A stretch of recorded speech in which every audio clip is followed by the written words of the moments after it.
الحمدللہ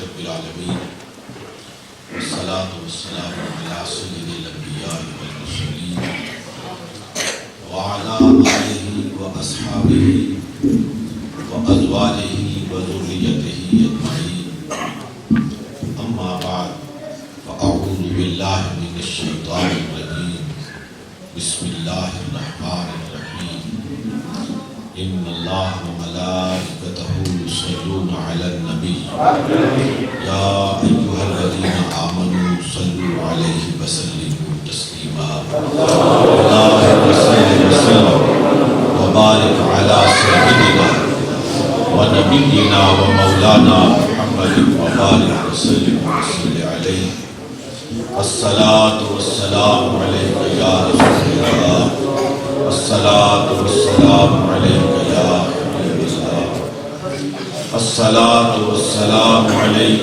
یا شفیع المذنبین، الصلاۃ والسلام علیک یا رحمۃ للعالمین۔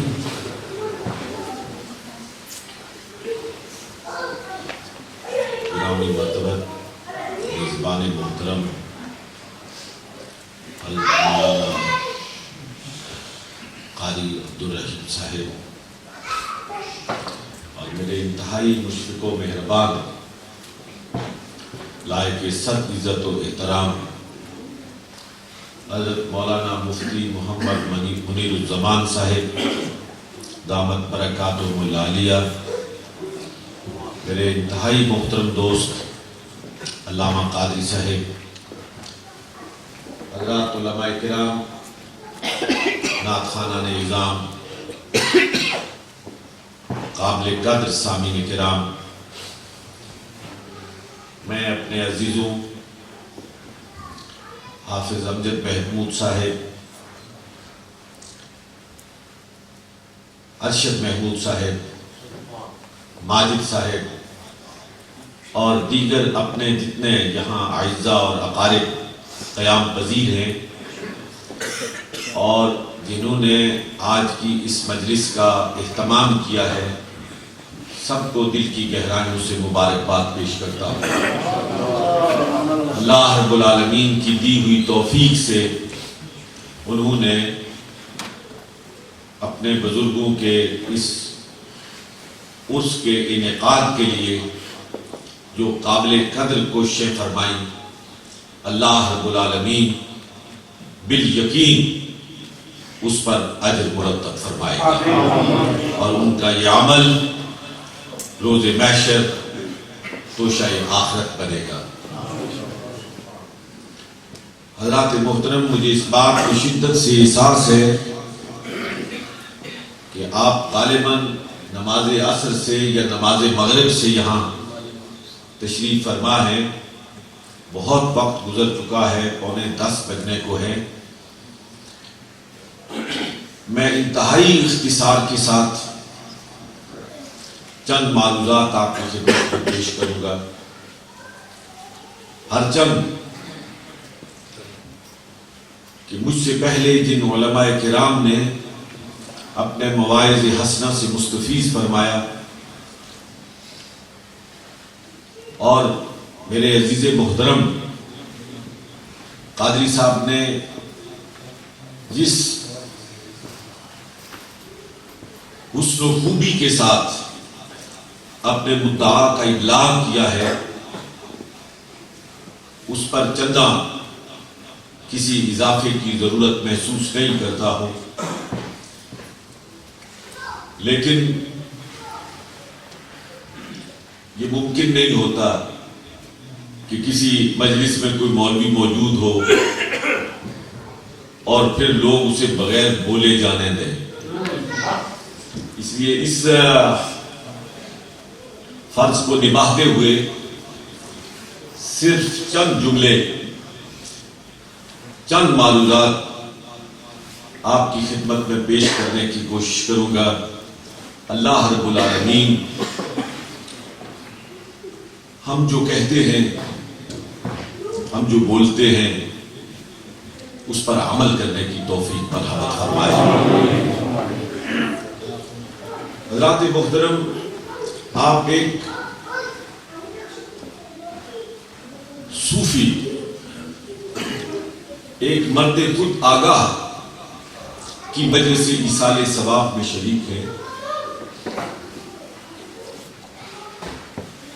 میں کوشش کروں گا کہ اپنی گفتگو کو مرکوز رکھوں اسی مناسبت کے ساتھ. خواتین و حضرات، انسان دو چیزوں سے مرکب ہے، دو چیزوں سے بنتا ہے انسان.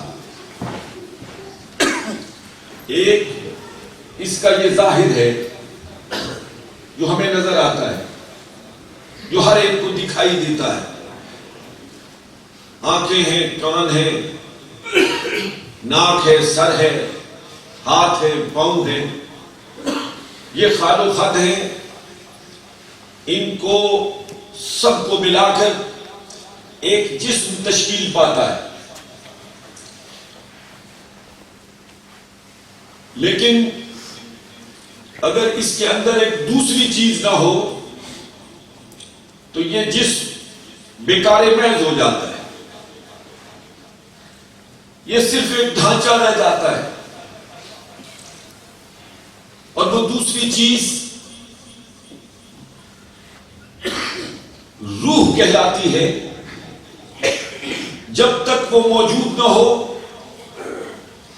انسان کا ہاتھ حرکت نہیں کرتا، وہ موجود نہ ہو آنکھ ہونے کے باوجود دیکھ نہیں سکتی، وہ موجود نہ ہو کان ہونے کے باوجود سن نہیں سکتے، وہ موجود نہ ہو زبان ہونے کے باوجود انسان بول نہیں سکتا. تو ان دونوں چیزوں کو ملا کر جسم اور روح کے رشتے کو جوڑ کر ایک مستقل انسان تشکیل پاتا ہے. اب لازم یہ ہے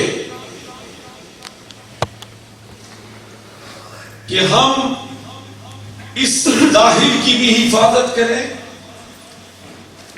اور اس اندر والی چیز کی بھی حفاظت کریں. ان میں سے ایک بھی ناقص ہو جائے تو انسان ناقص کہلاتا ہے. اگر پاؤں میں خرابی پیدا ہو جائے تو انسان لنگڑا ہو جاتا ہے. اگر انسان کی ایک آنکھ خراب ہو جائے تو انسان بھینگا ہو جاتا ہے. اگر انسان کا ایک کان خراب ہو جائے تو وہ صرف ایک طرف سن سکتا ہے. وہ ایک ناقص انسان کہلاتا ہے. حضرات محترم، میں اسی بنیاد پر اپنی دلیل کو قائم کرتے ہوئے آپ کی خدمت میں یہ عرض کرنا چاہتا ہوں کہ جو آپ کا اندر کا انسان ہے،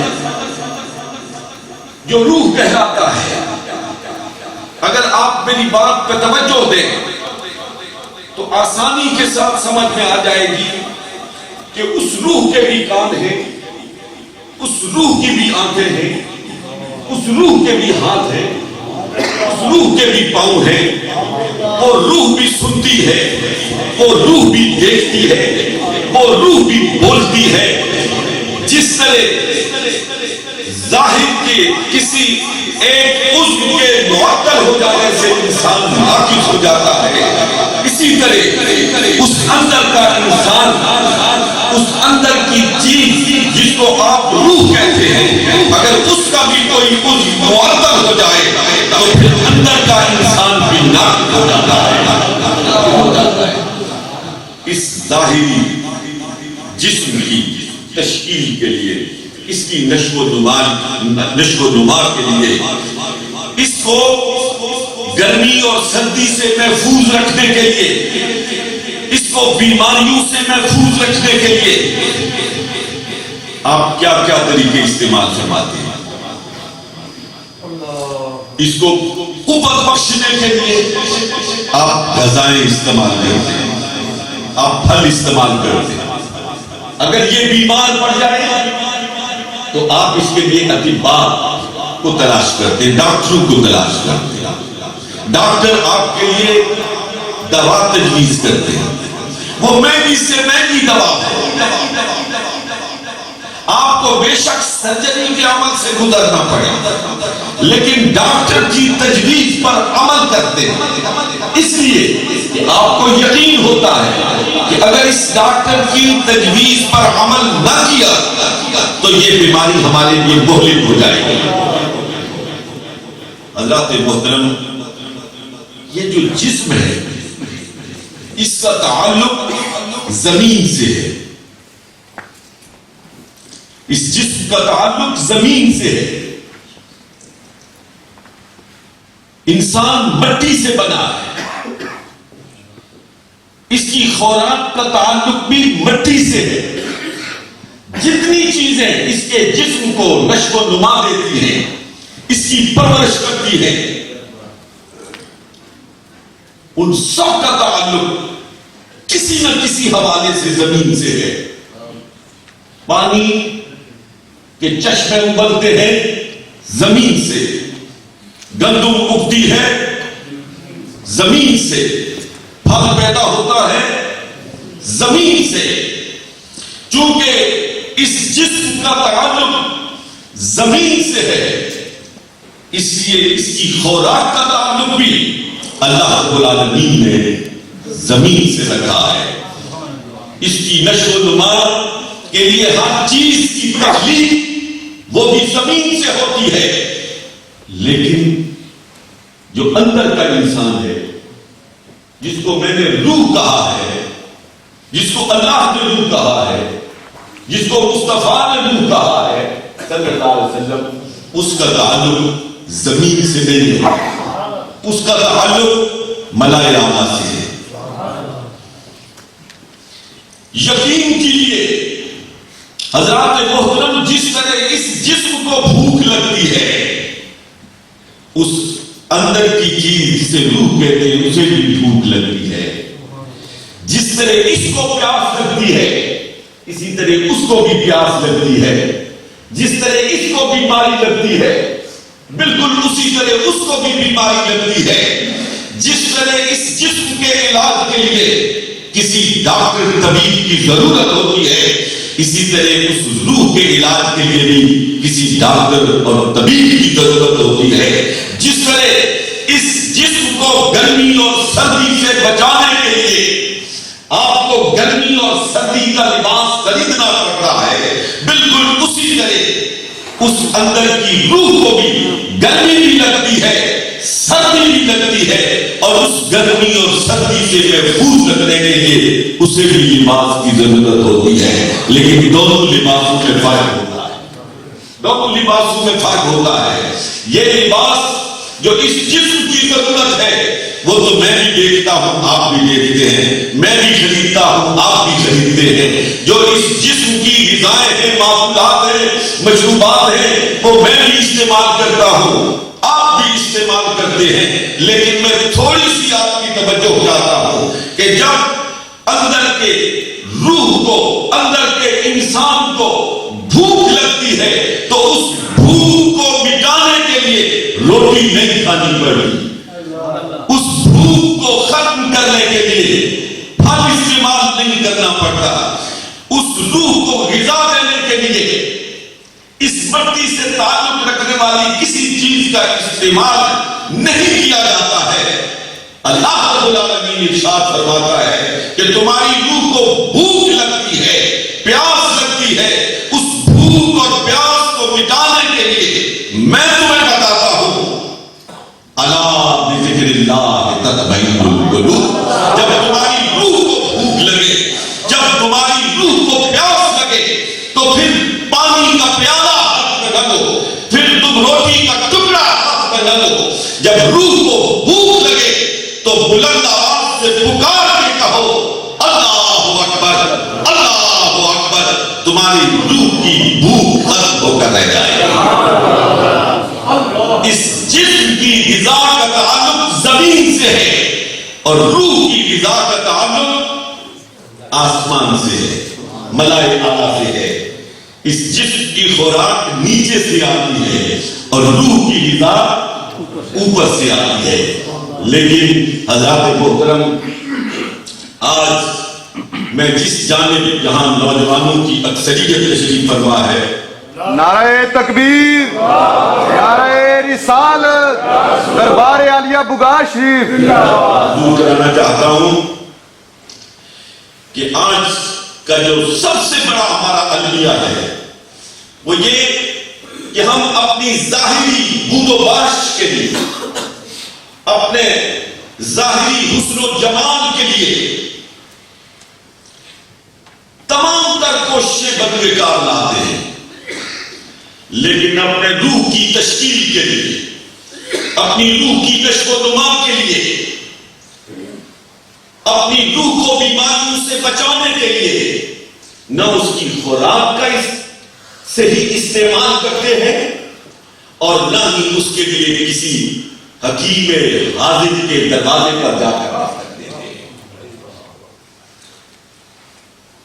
آپ مجھے بتائیے، پڑھے لکھے نوجوان بیٹھے ہو، کہ ایک شخص جس نے MBBS بھی کیا ہو لیکن اس نے کسی ڈاکٹر کے ساتھ اپرینٹسشپ نہ کی ہو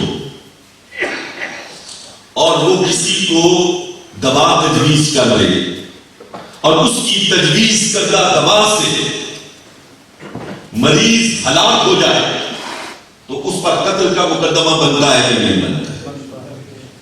بنتا ہے کہ نہیں بنتا؟ حالانکہ وہ تو MBBS ہے.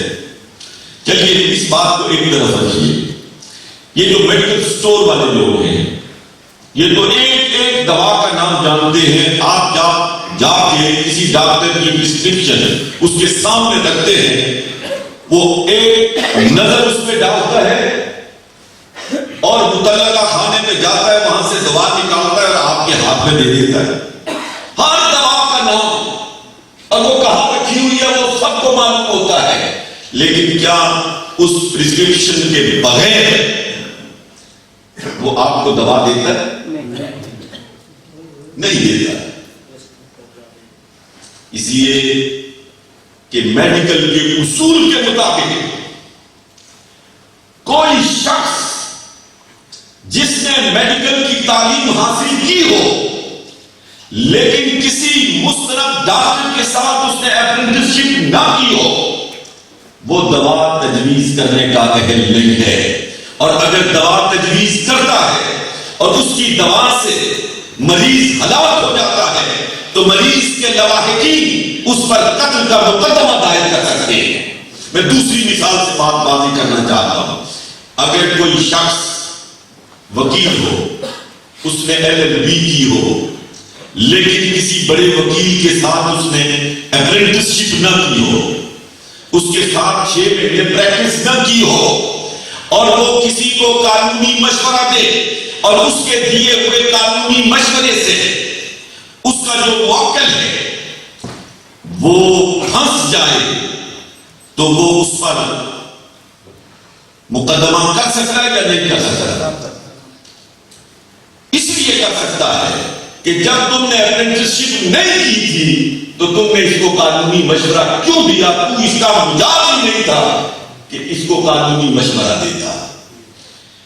حضرات محترم، ہم اپنے اس جسم کو بچانے کے لیے ڈاکٹر ہو یا وکیل ہو اس کے لیے اپرینٹسشپ لازم قرار دیتے ہیں. تعلیم کا حصول بنیاد، لیکن پھر اس پر پریکٹس مستحب جب تک یہ دونوں نہ ملے آپ اسے مشورہ دینے کا بھی اہم نہیں سمجھتے ہیں. بالکل اسی طرح کوئی علوم دنیا کا ماہر ہو لیکن کسی صاحب فن کے سامنے زانو ادب طے کر کے کسی فقیر کے جوتے سیدھے نہ کیے ہوں، وہ اس قابل نہیں ہوتا ہے کہ اندر کے مریض کی درستگی کے لیے کوئی دوا تجویز کر سکے.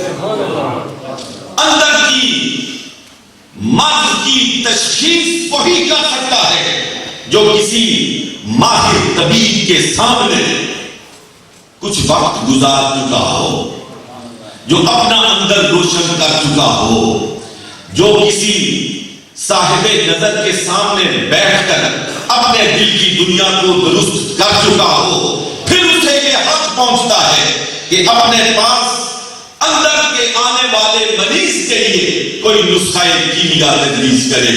لیکن افسوس کی بات یہ ہے کہ ہم ظاہر کے حسن و جمال کو قائم رکھنے کے لیے تو ایک ایک سے پوچھتے ہیں، تو نے کس سے علاج کروایا، تو نے کس سے علاج کروایا، تو نے کس سے علاج کروایا؟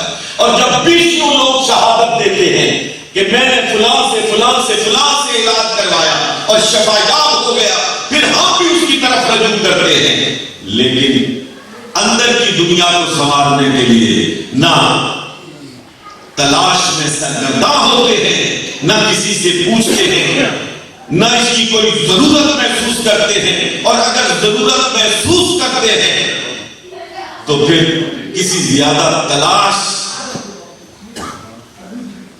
کے دھندے میں نہیں پڑتے، چلتے چلتے راہ گزرتے گزرتے سرے راہ کوئی حکیم حاذق مل گیا، انورٹڈ کاماز، بس کہیں پر بیٹھ گئے۔ نتیجہ کیا نکلتا ہے کہ جو تھوڑی بہت جان موجود تھی وہ بھی جاتی رہی، اپنے دل یہ سمجھتے رہے کہ مقامات بلند ہو رہے ہیں، لیکن حقیقت یہ ہوتی ہے کہ جو نہیں صحیح کسر ہوتی ہے وہ بھی ختم ہو کر رہ جاتی ہے۔ حضرات محترم، آج ضرورت ہے نوجوانوں، جس بات کی اشد ضرورت ہے، میں نے کل کیجلے میں بھی یہ بات کہی تھی، آج جس بات کی اشد ضرورت ہے وہ دل کی دنیا کو سنوارنے کی ضرورت ہے۔ یہ نہیں کہ یونیورسٹیوں میں مسلمان کم نظر آتے ہیں، یہ نہیں ہے کہ کالجوں میں مسلمان کم نظر آتے ہیں، کالجوں میں بھی مسلمان نظر آتے ہیں، یونیورسٹیوں میں بھی مسلمان نظر آتے ہیں، اتنی تعداد میں نہ صحیح، لیکن بہرحال اس طرف ہمارا رجوع ہے، اس طرف ہماری توجہ ہے۔ لیکن یقین کیجیے آج روح کی جانب، روح کی پالیدگی کی جانب، روح کی پرورش کی جانب، اخلاقی بیماریوں کے علاج کی طرف ہماری توجہ نہیں ہے۔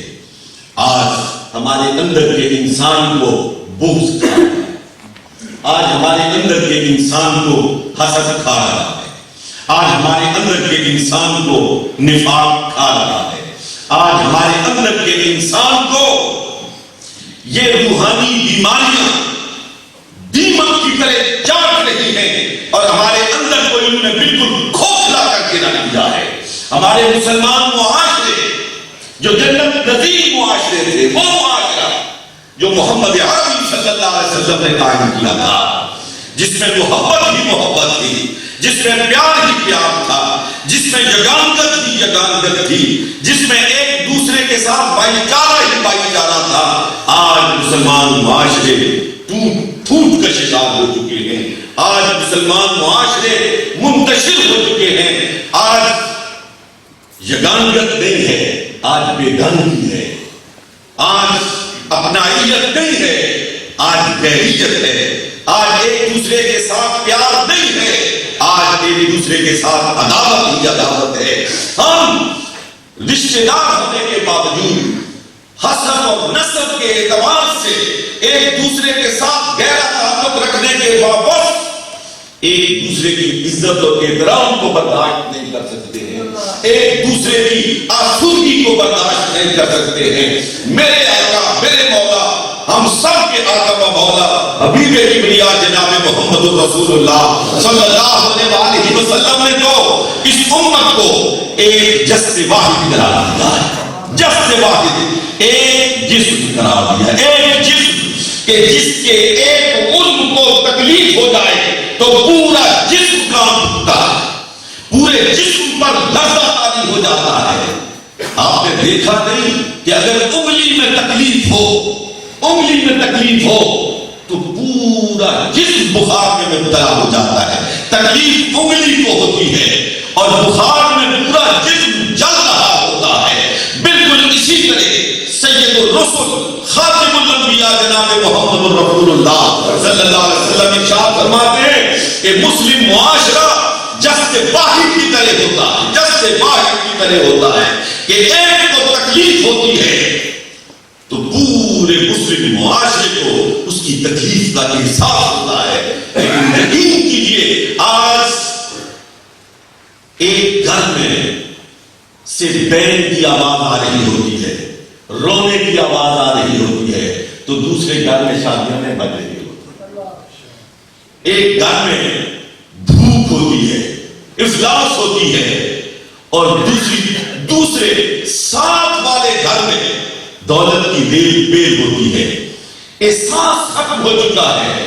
جب تک ہم واپس پیچھے مڑ کر اپنے دلوں کے اندر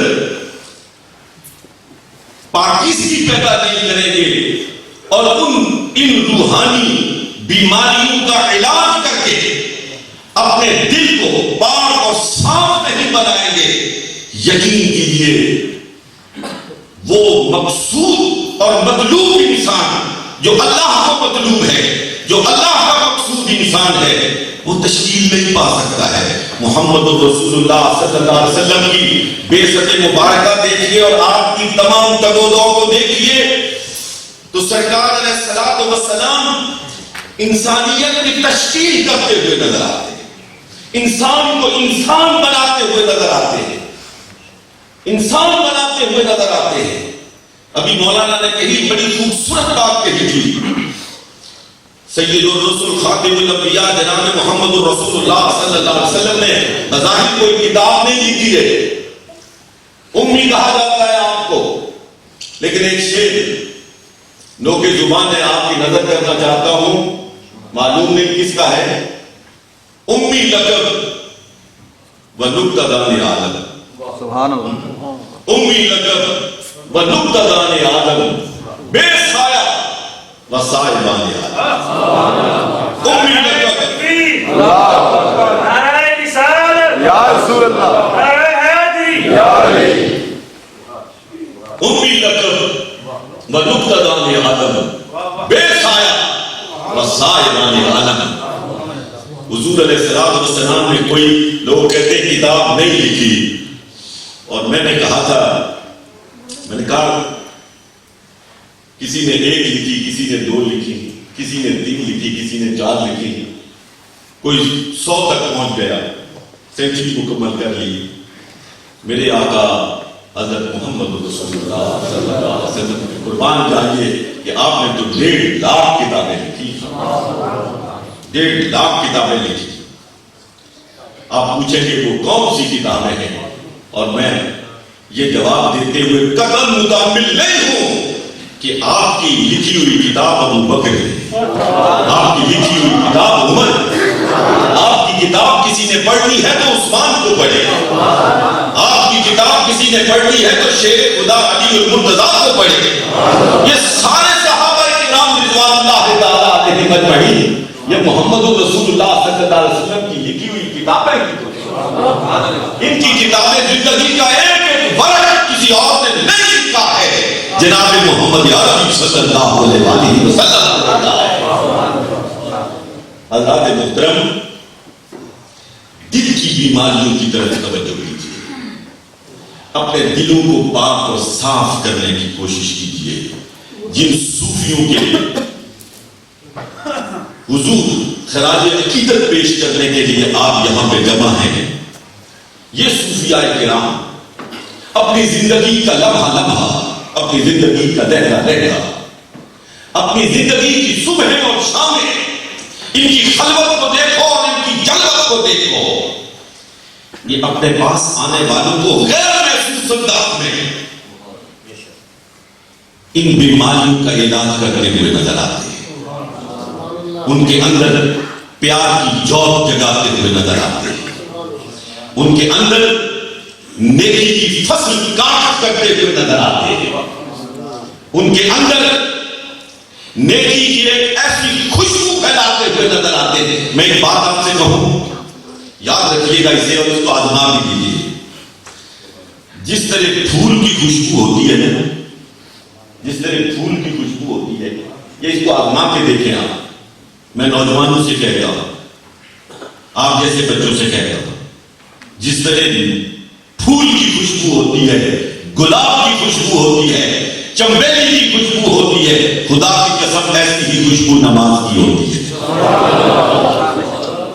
میں کوئی مثال نہیں دے رہا ہوں کہ بالکل گلاب جیسی ہوتی ہے. گلاب کی خوشبو اس کے مقابلے میں کیا ہے؟ تشبیہ بلا تمثیل ہے. ہر نیکی کی خوشبو ہوتی ہے, لیکن اس خوشبو کو سونگھنے کے لیے کوئی مشامیں جان چاہیے. اگر ناک صاف ہونا, اگر کوئی مظلوم آدمی ہو, کسی کو زکام لگا ہوا ہو, اور وہ کسی جگہ جائے تو اور کہے کہ یہاں تو کوئی خوشبو نہیں ہے, تو اس کی بات تو نہیں مانی جا سکتی نا. وہی آدمی خوشبو کے بارے میں صحیح شہادت دے سکتا ہے کہ جس کا لہجہ صاف ہو. تو اس خوشبو کو, نیکی کی خوشبو کو سونگھنے کے لیے, نیکی کی خوشبو کو سونگھنے کے لیے اندر کا جو انسان ہے اس کا ناک صاف ہونا ضروری ہوتا ہے. میں آپ کو ایک بات بتاؤں, یہ مولانا قاضی صاحب بڑے ریسرچر ہیں, بہت اچھے ریسرچر ہیں ماشاءاللہ, سے پوچھئے گا کہ بعض صحابہ کرام رضوان اللہ تعالی علیہم اجمعین جب رسول اللہ صلی اللہ علیہ وسلم کی تلاش میں نکلتے تھے تو وہ کسی سے حضور کا پتہ نہیں پوچھتے تھے. وہ حضور کا پتہ نہیں پوچھتے تھے. حضور کے پسینے کی خوشبو سونگھتے ہوئے اس مقام پر پہنچ جاتے تھے جہاں محمد رسول اللہ صلی اللہ علیہ وسلم تشریف لاتے.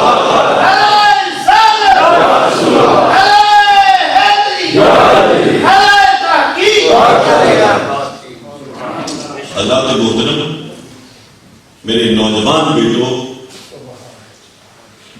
اللہ رب العالمین نے انسان کے اندر دونوں صلاحیتیں رکھی ہیں. نیکی کی صلاحیت بھی رکھی ہوئی ہے اور بدی کی صلاحیت بھی رکھی ہوئی ہے. اور پھر انسان کو اختیار عطا فرمایا ہے کہ آپ چاہو تو اس راہ کو اختیار کر لو, چاہو تو اس راہ کو اختیار کر لو, اور دونوں کا انجام بھی بتا دیا ہے کہ اس راہ پہ چلو گے تو اس کا انجام یہ ہے, اس راہ پہ چلو گے تو اس کا انجام یہ ہے. میں قرآن کا ایک اسلوب آپ کی خدمت میں آج کرنا چاہتا ہوں. قرآن کا اپنا انداز ہے.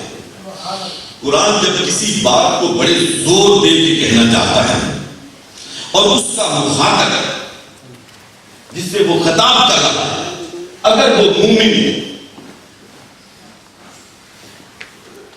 تو قرآن مجید فرقان الحمید کسی ایسی چیز کی قسم اٹھاتا ہے جو مسلمانوں کو بہت پسند ہے,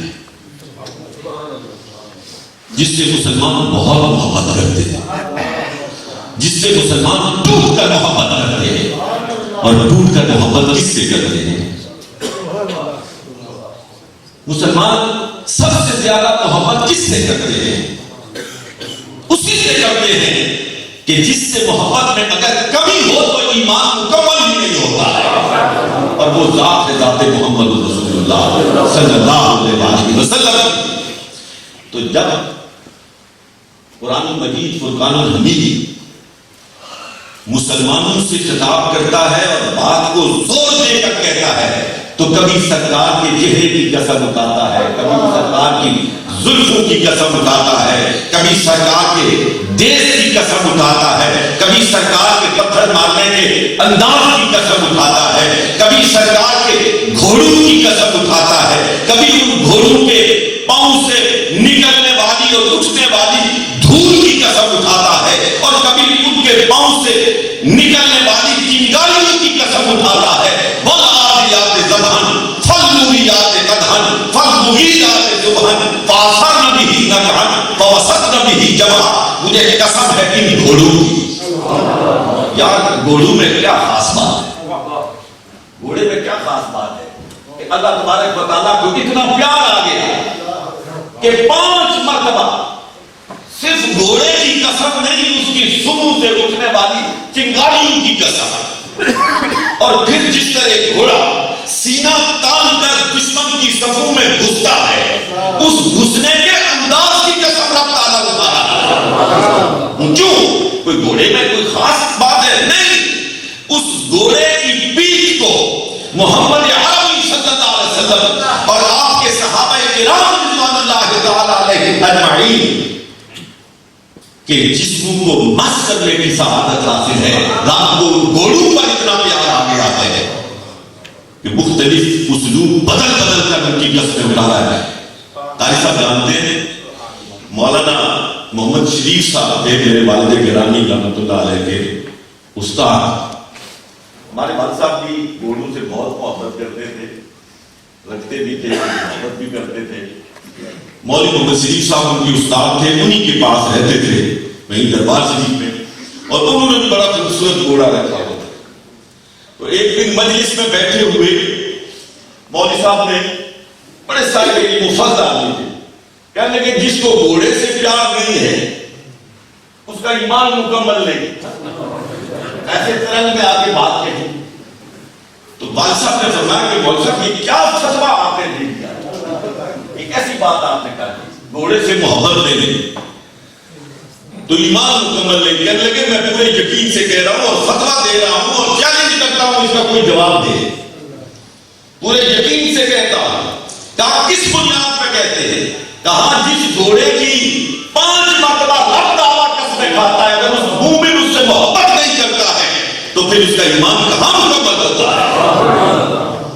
تو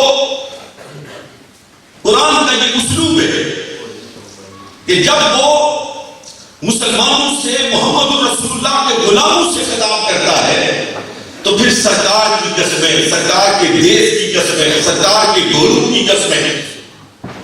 لیکن جب وہ غیر مسلموں سے اور نوع انسانی سے خطاب کرتا ہے تو پھر وہ ایسی بدیہیات کی قسمیں اٹھاتا ہے، ایسے مسلمات کی قسمیں اٹھاتا ہے جس کا انکار نہ اپنے کر سکے نہ پرائے کر سکے، جس کا انکار نہ مومن کر سکے نہ غیر مومن کر سکے، جس کا اقرار نہ مسلمان کر سکے نہ کافر کر سکے۔ قرآن نے کہا بسم اللہ الرحمن الرحیم والشمس وضحاها والقمر اذا تلاها والنهار اذا جلاها والليل اذا يغشاها والسماء وما بناها والارض وما طحاها ونفس وما سواها فألهمها فجورها وتقواها قد افلح من زكاها وقد خاب من دساها۔ ایک ایسی حقیقت کبریٰ کا بیان اللہ رب العالمین ارشاد فرما رہا ہے جس کا انکار کوئی نہیں کر سکتا۔ اس لیے قسمیں بھی وہ اٹھا رہا ہے کہ مسلمان نہیں غیر مسلم بھی ان کا انکار نہیں کر سکتے۔ سورج کے چمکنے کا انکار کون کر سکتا ہے؟ کوئی نہیں کر سکتا۔ رات کے چھا جانے کا انکار کون کر سکتا ہے؟ کوئی نہیں کر سکتا۔ آسمان کے چھت بنائے جانے کا انکار کون کر سکتا ہے؟ کوئی نہیں کر سکتا۔ زمین کے فرش بچھائے جانے کا انکار کون کر سکتا ہے؟ کوئی نہیں کر سکتا۔ اور پھر انسان کی تخلیق کا انکار کون کر سکتا ہے؟ انسان پیدا ہوتا ہے اس کی تصویر کا کہ اس کا نام نقشہ اللہ رب العالمین ماں کے پیٹ میں تیار کرتا ہے، اس کا انکار کون کر سکتا ہے؟ کوئی نہیں کر سکتا۔ فرمایا ان چیزوں کا انکار نہیں کر سکتے ہو نا، سورج کے چمکنے کا انکار نہیں کر سکتے، رات کی تاریکی کا انکار نہیں کر سکتے، انسان کی تخلیق اور تصویر کا انکار نہیں کر سکتے، آسمان کے چھت بنائے جانے کا انکار نہیں کر سکتے، زمین کے فرش بنائے جانے کا انکار نہیں کر سکتے۔ تو اس بات کو بھی مان لو کہ فَأَلْهَمَهَا فُجُورَهَا وَتَقْوَاهَا کہ میں نے تمہارے اندر تقویٰ بھی رکھ دیا ہے اور جس کو فجور بھی رکھ دیا ہے۔ لیکن سنو قَدْ أَفْلَحَ مَنْ زَكَّاهَا وَقَدْ خَابَ مَنْ دَسَّاهَا۔ کامیاب وہ ہوتا ہے جو اپنے نفس کو پاک کر لیتا ہے، اس کا تزکیہ کر لیتا ہے، اس کا تصفیہ کر لیتا ہے، اور اس کا تزکیہ اور تصفیہ روٹی کھانے سے نہیں ہوتا ہے، اس کا تزکیہ اور تصفیہ مشروبات اور معقولات سے نہیں ہوتا ہے، اس کا تزکیہ اور تصفیہ اعمال صالحہ سے ہوتا ہے۔ اعمال صالحہ سے ہوتا ہے. ما آتاکم الرسول فخذوہ وما نہاکم عنہ فانتہوا. جو رسول نے دیا اسے لے لو اور جس سے رسول نے روکا اس سے روک جا. اچھا نوجوانوں زیادہ ٹائم تو نہیں ہو گیا. میں ابھی نعرہ تکبیر، نعرہ رسالت، سیدی مرشدی، سیدی مرشدی.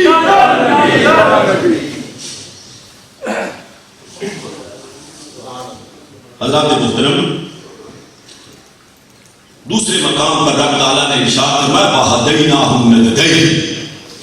میں نے دونوں راستے تمہیں دکھا دیے. جنت کا راستہ بھی دکھا دیا ہے اور جہنم کا راستہ بھی دکھا دیا ہے. اب تمہارے اختیار میں ہے جنت کا راستہ لے لو، تمہارے اختیار میں ہے جہنم کا راستہ اختیار ہے. دونوں راستوں میں سے جس راستے کو چاہتے ہو اختیار کر لو. حضرات محترم اس انسانی تاریخ میں عجیب و غریب واقعات گزرے ہیں اور انہی عجیب و غریب واقعات کو دیکھ کر فرشتوں نے احتجاج کیا تھا کہ اس انسان کو رب کریم تو اپنا نائب بنا کر بھیج رہا، اپنا خلیفہ بنا کے بھیج رہا.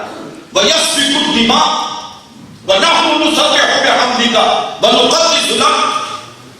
یہ تو جا کے فساد مچائے گا اور ہم وہ لوگ ہیں جو تیری تقدیس بیان کرتے ہیں، جو تیری تحقیق بیان کرتے ہیں، جو تیری تمجید بیان کرتے ہیں.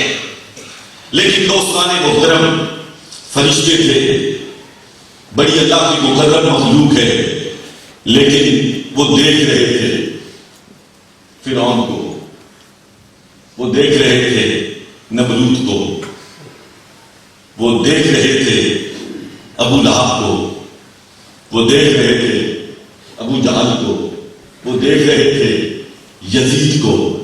لیکن رب کریم فرما رہا تھا فرشتوں تم ان کو دیکھ رہے ہو لیکن آگ میں ڈوبنے والے ابراہیم کو نہیں دیکھ رہے. فرشتوں تم فرعون کو دیکھ رہے ہو لیکن تمہاری نظروں کے سامنے موسیٰ نہیں ہے.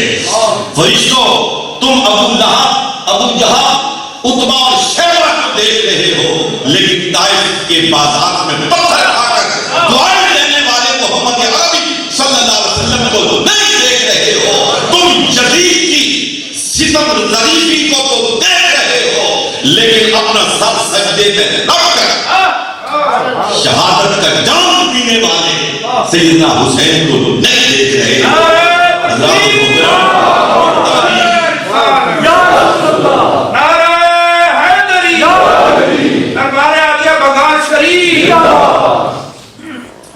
میرے نوجوان بچوں، میرے انتہائی قابل احترام خواتین و حضرات، میں آپ کی خدمت میں عرض یہ کرنا چاہتا ہوں کہ یہ جو دنیا میں ہمیں وقت ملا ہے اس وقت کو اللہ کا عطیہ سمجھنا چاہیے.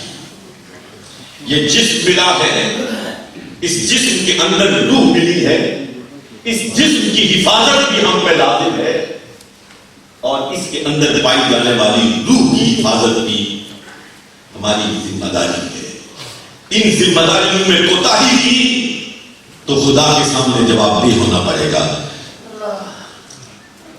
ایک بات آپ کی خدمت میں عرض کروں، دیکھیے خودکشی کیوں حرام ہے؟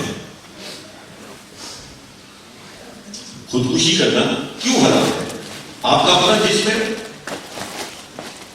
آپ چاہیں تو اسے قائم رکھیں، چاہیں تو گلا کاٹ لیں، مار دیں اپنے آپ کو. آپ نے اپنے آپ کو مارا، کسی کو کوئی تکلیف نہیں پہنچائی ہے. لیکن اللہ کہتا ہے اگر تم نے خودکشی کی تو حرام موت مرے. خودکشی کرنا حرام ہے. کیوں؟ کہا کہ یہ جسم تو تمہارا اپنا ہے، یہ تو ہماری ملکیت ہے، رب کی ملکیت ہے. اگر تم اس پر کوئی ناجائز تصرف کرتے ہو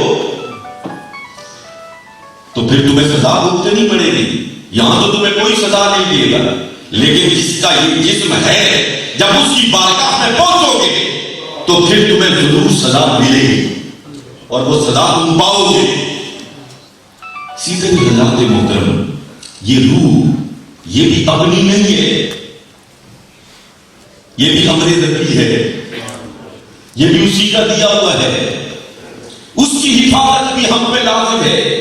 اس کو بھی تباہی و بربادی سے بچانا ہے, اور اس کو تباہی اور بربادی سے بچانے والی چیز نوجوانوں غور سے سنو, میں نہیں کہتا, خالق کائنات کہتا ہے ان الصلاۃ تنہی عن الفحشاء والمنکر. فواحش سے اور منکرات سے جو روح کی بیماری ہے اس سے بچانے والی چیز نماز ہے. نماز ہے. نمازوں کے پابند ہو جاؤ, 5 وقتہ نمازیں پڑھو, تمہارا روح تر و تازہ ہے.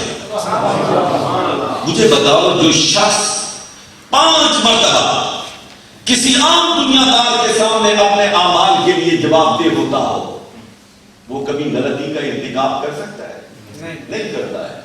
لیکن اس حاکم مطلق کے سامنے 5 مرتبہ جانے والا جو اس عقیدے کے ساتھ جاتا ہے کہ وہ صرف میرے ظاہر کو نہیں دیکھتا ہے, میرے باطن میں چھپے ہوئے وسوسوں سے بھی باطن کو آگاہ ہے, وہ کیسے برائی کا ارتکاب کر سکتا ہے؟ کبھی نہیں کر سکتا ہے. اس لیے آؤ آج ایک صوفی باکمال کے اس کی تقریب میں شریک ہو, اس وعدے کے ساتھ یہاں سے اٹھو کہ ہم مقدور پر کوشش کریں گے اپنی طرف سے. نماز قضا ہونا ہو جاتی ہے, ہم انسان ہیں, قضا ہو جاتی ہے, لیکن قضا کی پھر ادا کی جاتی ہے. روزہ ٹوٹ جاتا ہے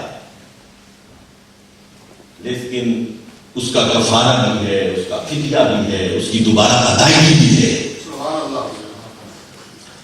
یقین کیجیے پیسے جمع کرنے سے انسان کو وہ لطف نہیں آتا ہے جو حلال راہ پر پیسے خرچ کرنے سے انسان کو لطف اور مزہ آتا ہے.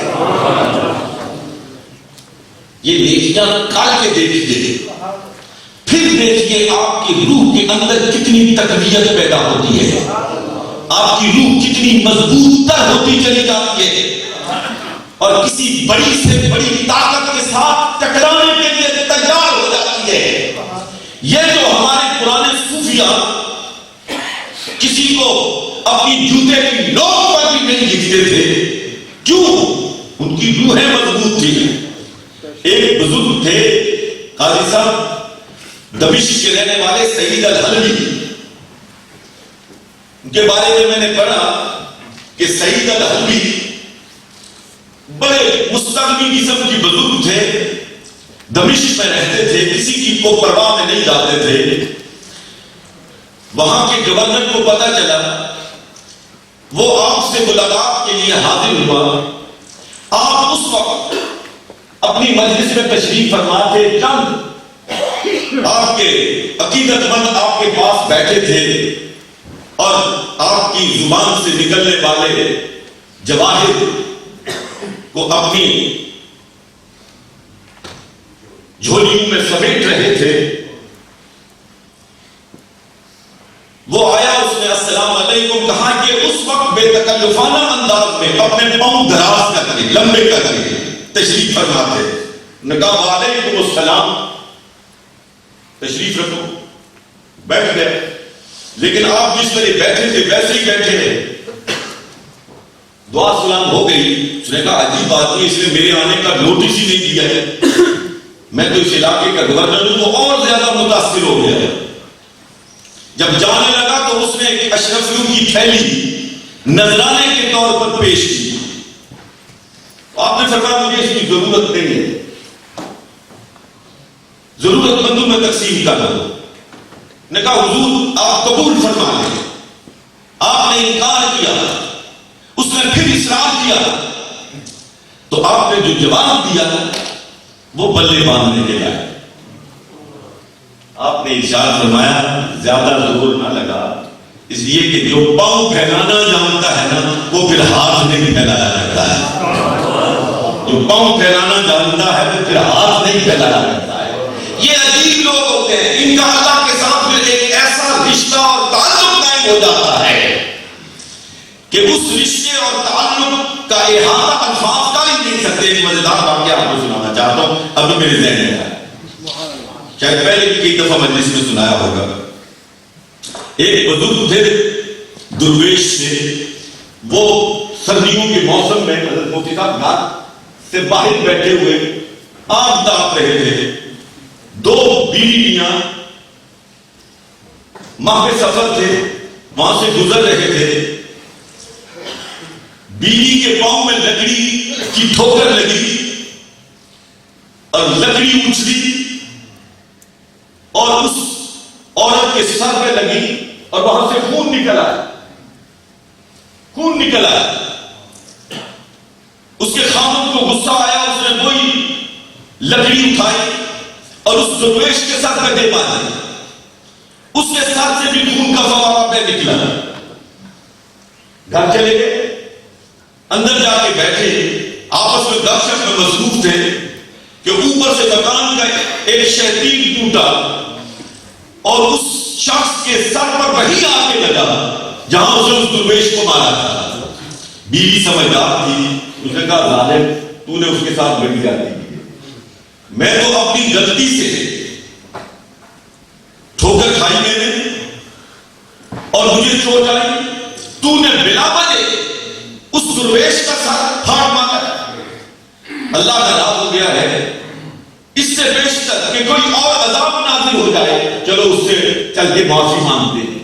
دونوں اس کے پاس چلے گئے، دیکھا تو وہ بیٹھا ہوا آگ تاپ رہا ہے. پیچھے بیٹھ کے کہنے لگے حضرت جی معاف کر دیں، حضرت جی معاف کر دیں. وہ پیچھے مڑ کے دیکھتا ہی نہیں.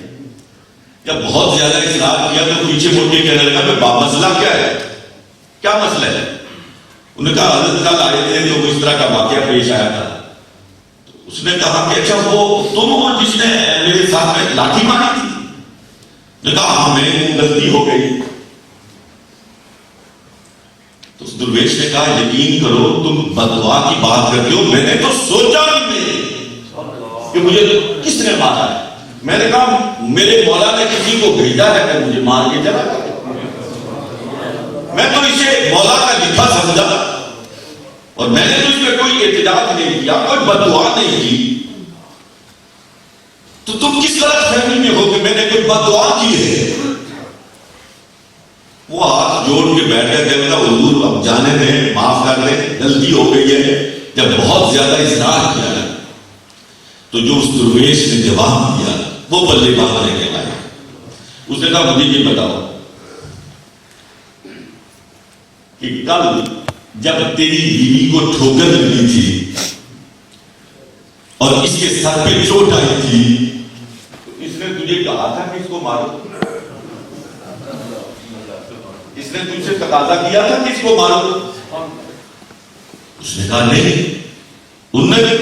اس بزرگ نے کہا تیرا اس کے ساتھ ایک تعلق خاطر ہے، محبت کا تعلق ہے، اس کو چوٹ لگی تجھ سے برداشت نہ ہوا اور اس کے تقاضے کے بغیر تو نے وہ لاٹھی اٹھا کے میرا سر پھاڑ مارا. یار ہم بھی تو کسی کو اچھے لگتے ہیں، اسے کہنے کی ضرورت نہیں پڑتی ہے، وہ خود ہمارے بدلے لے لیا کرتا. یہ اللہ کی مرضی پہ قربان ہوتے ہیں. یہ آپ میں سے کسی نے گجرات شہر دیکھا؟ پاکستان جایا کرو یار. پاکستان آپ کا اپنا ملک ہے، اپنا وطن عزیز ہے. پاکستان کے ساتھ رشتہ جوڑو، پاکستان کے ساتھ تعلق قائم کرو میرے بچوں. آپ میں سے جو آئیں میرے مہمان بن کے میں آپ کا میزبان ہوں گا، ضرور تشریف لائیں پاکستان. پاکستان جایا کریں، یہ آپ کا وطن ہے. اپنے وطن کی مٹی سے محبت کرنی چاہیے. جو اپنے وطن کی مٹی سے محبت نہیں کرتا وہ نارمل انسان نہیں ہوتا ہے. گجرات شہر میں ایک بزرگوں کا مزار ہے، حضرت شاہ دولا رحمۃ اللہ تعالی علیہ. ماشاءاللہ. ایک دفعہ دریائے جہلم نے اپنا رخ تبدیل کر دیا. دریائے جہلم نے اپنا رخ تبدیل کیا اور وہ گجرات شہر کی طرف مڑ گئے اور گمان یہ ہونے لگا کہ اگر یہ دریا اسی سمت چلتا رہا تو پورا گجرات شہر بہہ جائے گا، زیر آب ہو جائے گا، پانی کی نظر ہو جائے گا۔ تو شہر کے بڑے بڑے لوگ حضرت شاہ دولہ رحمۃ اللہ علیہ کی خدمت میں پہنچ گئے اور عرض کیا حضور کوئی مہربانی فرمائیں، کوئی دعا فرمائیں، یہ پانی نے شہر کا رخ کر دیا ہے اور اگر کسی طرح آگے بڑھتا رہا تو یہ پورے شہر کو بہا کر لے جائے گا۔ آپ نے فرمایا اچھا یہ صورت ہے تو پھر کل صبح نماز فجر کے بعد جس کے گھر میں جو بھی اوزار ہے، گہتی بیلچا سب جانتے گہتی بیلچا، یہ لے کے دریا کے کنارے پہ پہنچ جاؤ، میں بھی صبح تک پہنچ جاؤں۔ سب چپ ہو گئے لیکن کہنے لگے کمال آدمی ہے، اب یہ گہتی بیلچے سے دریا کا رخ موڑنے لگا ہے، ہم تو آئے تھے دعا کے لیے، اب یہ دعا کرنے کے بجائے کہتے ہیں گہتی بیلچا لے کے وہاں پہ آ جاؤ، ہم دریا کا رخ موڑیں گے۔ لیکن بزرگ نے کہا، انہوں نے اس پہ آمین کہی اور نماز فجر کے بعد پورا گجرات شہر گہتیاں اور بیلچے اور اس طرح کے اوزار لیے ہوئے دریا کے کنارے پہ پہنچ گیا۔ آپ نماز سے فارغ ہونے کے بعد وہاں پہ پہنچے۔ اب ذرا اس منظر کو تصور میں لاؤ اور جھوم جاؤ۔ حضرت شاہ دولہ رحمۃ اللہ تعالیٰ علیہ نے جدھر پانی کا رخ تھا نا، جس طرف پانی کا رخ تھا، جدھر جا رہا تھا، شہر کی طرف جا رہا تھا، ادھر ہی کھودنا شروع کر دیا، پانی کا راستہ بنانا شروع کر، اور سب کو کہا میرے پیچھے پیچھے کھودو، اور کہنا کیا شروع کیا کہ جدھر مولا ادھر دولت، جو مولا کی مرضی وہ دولت کی مرضی، جدھر مولا ادھر دولت۔ اب یہ کہتے جاتے ہیں اور کھودتے چلے جاتے ہیں، اور جو یہ عمل شروع ہوا نا، ابھی چند منٹ نہیں گزرے تھے کہ پانی نے اپنا رخ تبدیل کرنا شروع کر دیا اور گجرات شہر پانی میں ڈوبنے سے نجات پا گیا۔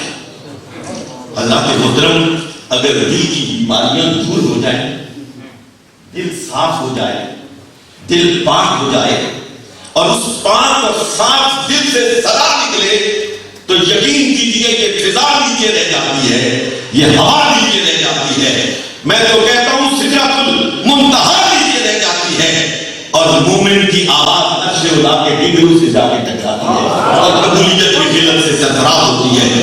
وآخر دعوانا الحمدللہ رب العالمین۔